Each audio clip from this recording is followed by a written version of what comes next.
You will smile, said the Duke of Yarrowmere, and you will say nothing. Nothing at all? Not one word beyond good evening and the weather. Lady Sidonia Grayle has ruined 4 women at that table that I know of, and Halcott will talk figures all night to prove that nobody else at it can, and Marchbank enjoys watching. You will smile, Thomasin, and let it go over you, and in 3 hours they will be gone. His wife of 5 weeks regarded him from the far end of the drawing-room, where she had been reading a folded newspaper with an expression he was learning to distrust. Then I hope your soup is loud, she said, for I can promise nothing else. Crispin Aldermere had married her in April for reasons that had seemed, at the time, entirely rational. Her father had been an attorney in the town of Martcombe, a small, ferocious man who had kept the Yarrowmere estate out of chancery through 11 years of a suit that ought to have swallowed it, and who had then died at his desk in February, leaving a daughter of 24, a house that was not his, and a fee-book with £900 of unpaid bills in it, most of them owed by gentlemen who had no intention of paying a dead attorney. Crispin had gone to Martcombe to settle what he owed and had found Miss Thomasin Blaine in her father's office with the ledgers open, entirely dry-eyed, going down the list of debtors and marking which of them could pay and which merely would not. He had said something about her father being irreplaceable. She had said, without looking up, he was replaced on Tuesday by a Mr. Peake who cannot read a court hand and has already lost the Netherby deeds. Irreplaceable is a word for funerals, Your Grace. Are you here to pay or to be sorry? He had offered for her 8 days later.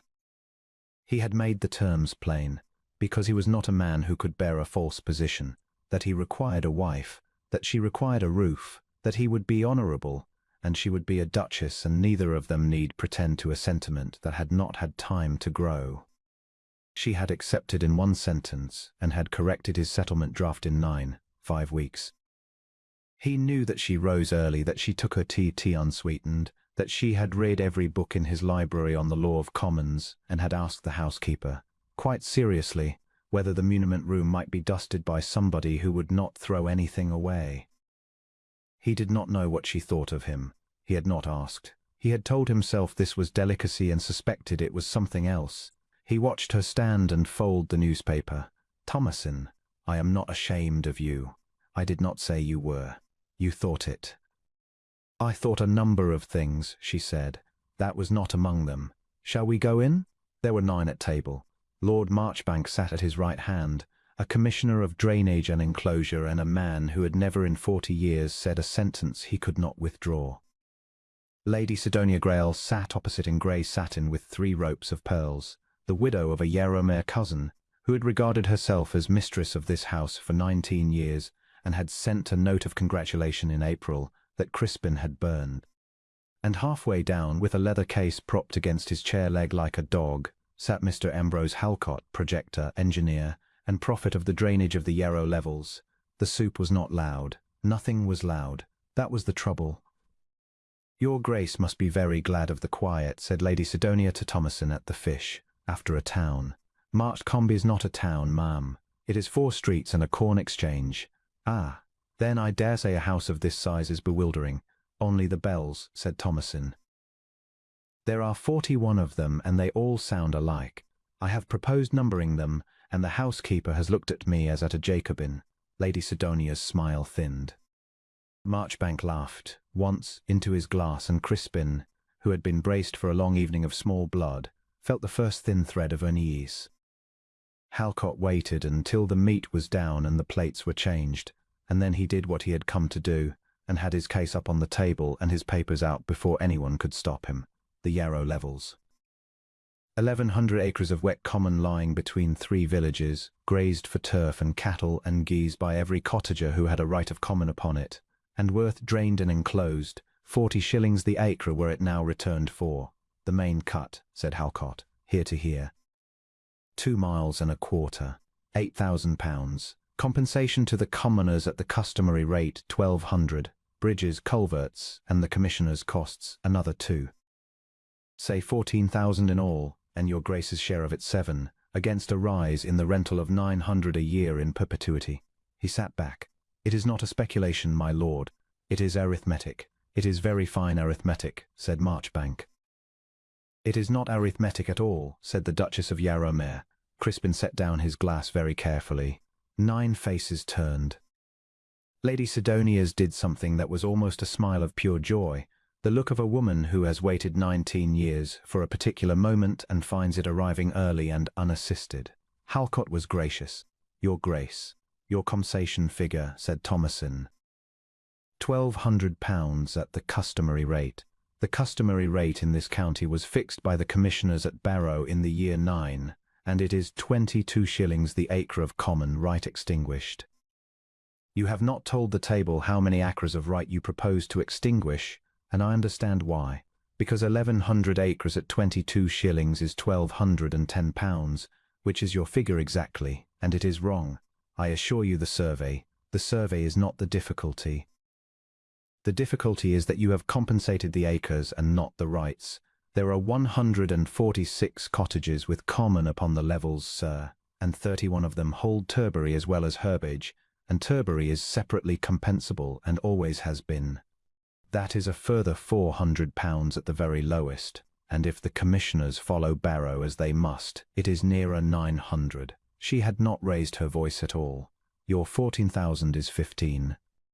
Which is unfortunate, because at 15 your 900 a year no longer pays the interest before the 11th year, and you have costed the main cut in chains and billed it in furlongs, and I should be glad to be told I am mistaken, for I have only had your prospectus since Thursday. The silence had a quality Crispin had never heard in that room. You've had my prospectus since Thursday, Halcott repeated. You left it with the steward. He is a very obliging man. Lady Sidonia recovered first, as her kind always do. How very singular, she said, for a lady to have such a head for figures. One hardly knows whether to admire it or to send for a physician. My father was an attorney, ma'am, said Thomasin pleasantly.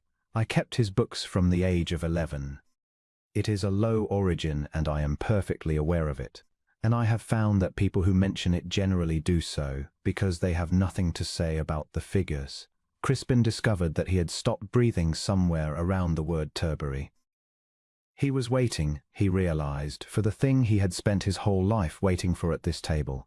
The small polite laugh, the exchange of glances, the beginning of the long slow dismantling. He knew every instrument of it. He had watched it done to his mother, a merchant's daughter out of Bristol with a beautiful voice and no defences, for 11 years at this very board, by these very people, until she stopped speaking at dinner altogether, and then stopped coming down. He had told his wife to smile and say nothing because he could not survive watching it twice. And it was not happening, because Marchbank had put on his spectacles. Halcott, said the commissioner, is it chains?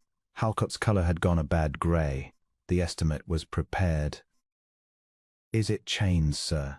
There was a pause of perhaps 4 seconds, and in it the Duke of Yarrowmere watched a man's entire scheme go over the weir. There may be an error in the transcription of the cut, said Halcott.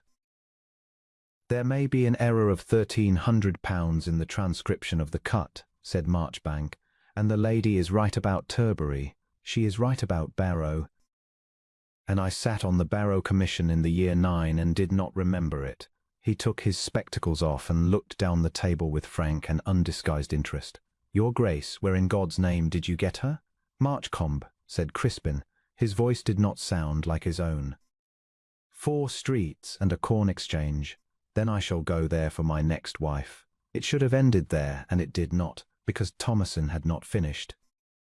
There is one further matter, she said, and I would rather raise it here than have it raised in Chancery, which is where it will otherwise be raised. And I say that, as somebody who has watched Chancery eat 11 years of my father's life and a good deal of this estate. Halcott shut his eyes. The levels are not the Duke's to enclose, said the Duchess, not the eastern 600 acres. They were granted to the men of 3 townships by a deed of 1611, in consideration of the draining of the Yarrow Ford, and the deed is not lost, whatever the abstract says. It is in the muniment room of this house, in the second press, in a tin box marked miscellaneous leases, where somebody put it in 1790 and nobody has looked since. I have read it. It is perfectly good.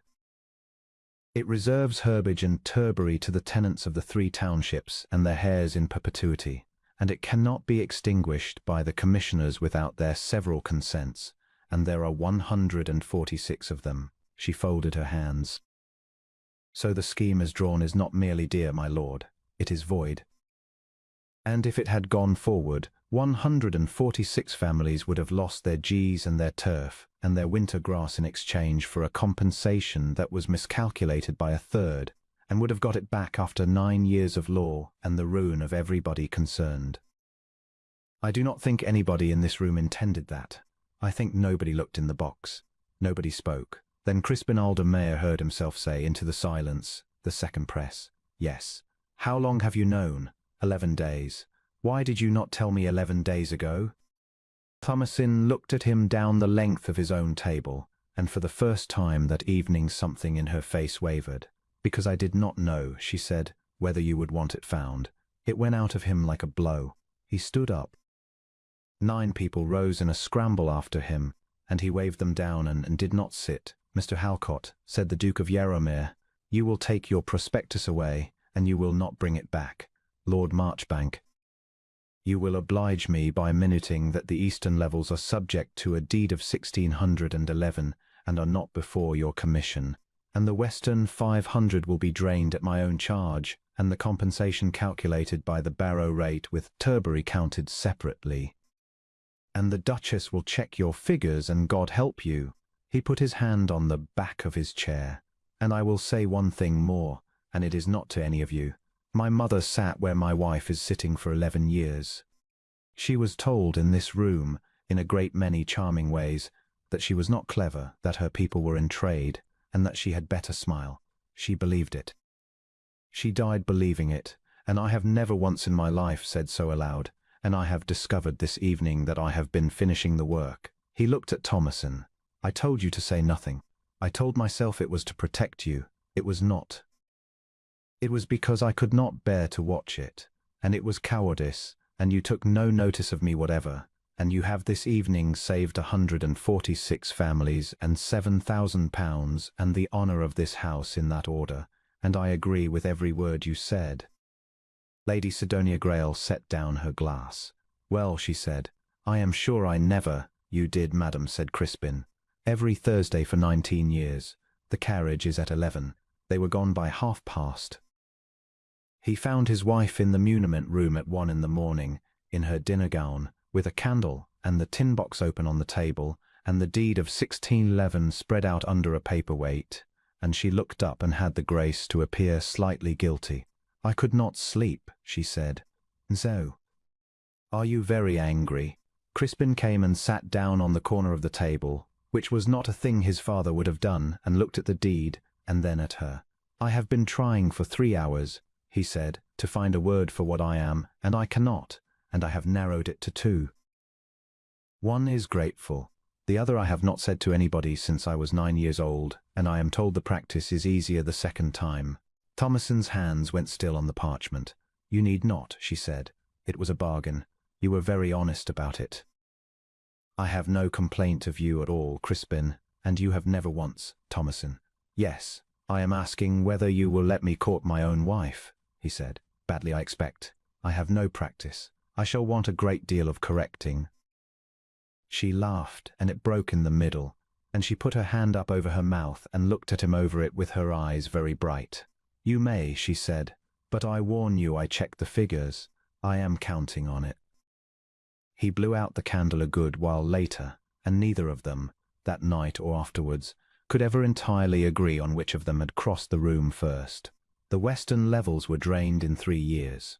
The eastern 600 are common to this day, and the tenants of the 3 townships graze them by a deed of 1611 that lives now in a fire-proof case in the library at Yarrowmere, and beneath it, in a small frame, is a single sheet of paper on which somebody has written in a firm attorney's hand, £14,000 is 15. Guests ask about it.